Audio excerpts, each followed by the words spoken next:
ಡಿಕೆಶಿ ಹೇಳಿಕೆ ಹಿಂದೆ ರಾಜಕೀಯ ದುರುದ್ದೇಶ ಇದೆ. ಲಿಂಗಾಯತ ಧರ್ಮವನ್ನ ಒಡೆಯುವ ಮಾತೇಕೆ ಅಂತ ಹೇಳಿ ನ್ಯೂಸ್ 18ಗೆ ಬಸವರಾಜ ಹೊರಟ್ಟಿ ಹೇಳಿಕೆಯನ್ನು ಕೂಡ ಕೊಟ್ಟಿದ್ದಾರೆ.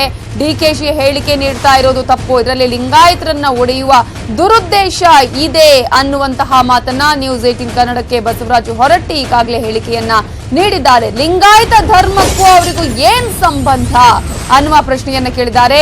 ನಮ್ಮ ಸಮುದಾಯದಲ್ಲಿ ಒಡಕು ಮೂಡಿಸುವಂತಹ ಪ್ರಯತ್ನ ಇಲ್ಲಿ ಆಗ್ತಾ ಇದೆ. ಇದರಲ್ಲಿ ಯಾರೇ ಆಗ್ಲಿ ರಾಜಕೀಯ ಮಾಡಬಾರದು, ಕ್ಷಮೆ ಕೇಳೋದಕ್ಕೆ ಇವರು ಯಾರು ಅನ್ನುವಂತಹ ಪ್ರಶ್ನೆಯನ್ನ ಕೇಳಿದ್ದಾರೆ ಹೊರಟೆ. ನಮ್ಮ ಸಮುದಾಯದ ಬಗ್ಗೆ ಮಾತನಾಡಬಾರದು ಅನ್ನುವಂತಹ ಹೇಳಿಕೆಯನ್ನ ನೀಡಿದ್ದಾರೆ.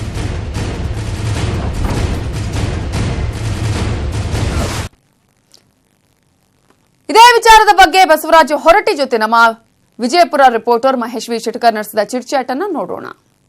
ಚುನಾವಣೆ ಸಂದರ್ಭದಲ್ಲಿ ಮತ್ತೆ ಲಿಂಗಾಯತ ಸ್ವತಂತ್ರ ಹೋರಾಟ ಈ ಒಂದು ವಿಚಾರ ಮುನ್ನೆಲೆಗೆ ಬಂದಿದೆ.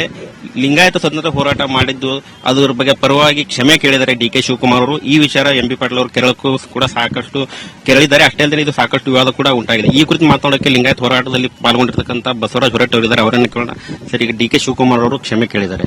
ಈ ಲಿಂಗಾಯತ ಹೋರಾಟ ಮಾಡಿದ್ದು ಸ್ವತಂತ್ರ ಹೋರಾಟ ಮಾಡಿ ತಪ್ಪಾಗಿದೆ, ಕ್ಷಮಿಸಿ ಅಂತ 2ನೇ ಬಾರಿ. ಇದ್ರ ಬಗ್ಗೆ ನೀವು ಹೇಳಿ. ಅವ್ರ ಕ್ಷಮೆ ಕೇಳಕ್ ಸಂಬಂಧ ಇಲ್ರಿ. ಅವರು ಅವ್ರ್ಯಾಕ ಕ್ಷಮೆ ಕೇಳಬೇಕು? ಅವ್ರೇನ್ ಲಿಂಗಾಯತ ಹೋರಾಟದಾಗದಾರ, ಮತ್ತೊಂದರ ಏನ ಅವ್ರ ಜಗದ್ಗುರುಗಳ ಅಥವಾ ಏನ ಅವ್ರ ಮುಖ್ಯಮಂತ್ರಿಗಳ ಎದಕ್ ಬರ್ಬೇಕು? ಇದನ್ನ ಈ ವಿಷಯ ತರುವುದ ಸಂಬಂಧಿಸಲ್ಲ. ಈ ತರುವುದ ಅಂತದಲ್ಲ, ಇದು ತರುವಂತದಲ್ಲ. ಯಾರು ಕೇಳ್ಯಾರ ಹೇಳಿ?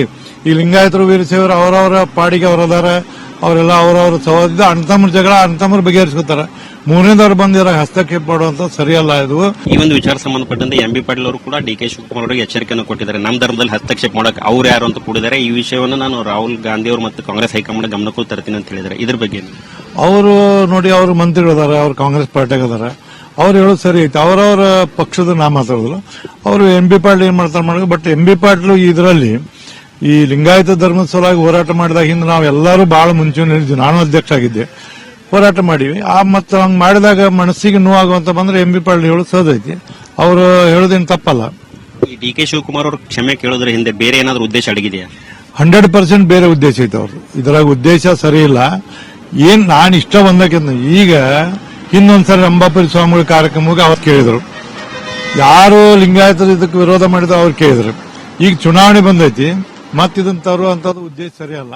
ಬಟ್ ಇದನ್ನ ಡಿಕೆ ಶಿವಕುಮಾರ್ಗೆ ಯಾವುದಕ್ಕೂ ರೀತಿಯಿಂದ ಸಂಬಂಧ ಇಲ್ಲದಂತವ್ರು ಇದನ್ನ ಎತ್ತಿದ ಉದ್ದೇಶ ಸರಿಯಲ್ಲ ಅಂತ ಹೇಳ್ತಾರೆ. ಯಾವ ತರ ಲಾಭ ಆಗ್ಬೋದು ಅನ್ಸುತ್ತೆ ಡಿಕೆ ಶಿವಕುಮಾರ್ ವಿಷಯ ಎತ್ತೋದ್ರಿಂದ?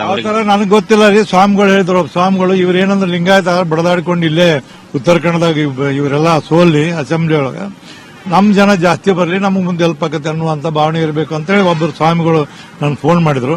ಖಂಡಿತವಾಗಿ ಎಂಬಿ ಪಾಟೀಲ್ 100% ಸತ್ತಿದೆ, ಕರೆಕ್ಟ್ ಇದೆ. ಅವರಿಗೆ ಸಂಪೂರ್ಣವಾದ ನಮ್ಮ ಸಹಕಾರ ಇದೆ. ಹೊರಟೆ ಹೇಳೋ ಪ್ರಕಾರ ಎಂಬಿ ಪಾಟೀಲ್ ಅವರು ಏನೊಂದು ಡಿಕೆ ಶಿವಕುಮಾರ್ ವಿರುದ್ಧ ಹೇಳಿಕೆಯನ್ನು ಕೊಟ್ಟಿದ್ದಾರೆ. ಅವ್ರು ಏನ್ ಮಾತನಾಡಿದ್ದಾರೆ ಅದಕ್ಕೆ ನಾವು ಬಂದಾಗಿದ್ದೀವಿ. ಈ ಒಂದು ಲಾಜಿಕಲ್ ಎಂಡ್ಗೆ ಒಂದು ಹೋರಾಟವನ್ನು ತೆಗೆದುಕೊಂಡು ಹೋಗ್ತೀವಿ ಅಂತ ಹೇಳಿದ್ದಾರೆ. ಕ್ಯಾಮರಾ ಪರ್ಸನ್ ಸುನಿಲ್ ಜೊತೆ ಮಹೇಶ್ ಶೆಟ್ಕರ್, ನ್ಯೂಸ್ 18 ಕನ್ನಡ, ವಿಜಯಪುರ.